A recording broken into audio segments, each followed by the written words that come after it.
Hirap dito sa Canada. Sobrang lamig. Mahal ang mga bilihin. Yung renta, papataas ang papataas. Wala na halos matira. Kailangan mo, double job ka. Kulang pa rin. Puyat. Pagka kang gigising, uwi ka late. Puyat. Hirap dito. Kapag-decide na ako. Uwi na ako ng Pilipinas. Mga pagkain, di ba fresh? Laging naka-fridge. Hirap dito guys. Makapag-decision na ako. Pag naglakad ka, may inigas yung kamay mo dito. Pang trabaho, wala kang ipon. Iba dito. Tapos ang tax pa rito, dalawa. May provincial tax, may federal tax. Decision na ako. Balik tayo ng Pinas. Simple. Masaya kahit konti lang kita. Talagang hindi ka pa ganong puyat.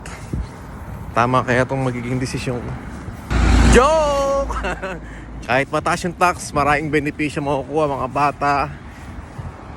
Pag nagretiro ka, healthcare system, maganda rito guys. Talaga worth it pa rin talaga ang mamuhay, manirahan, magtrabaho dito sa Canada. Sa ganda ng palakad ng gobyerno rito at mga benepisyo.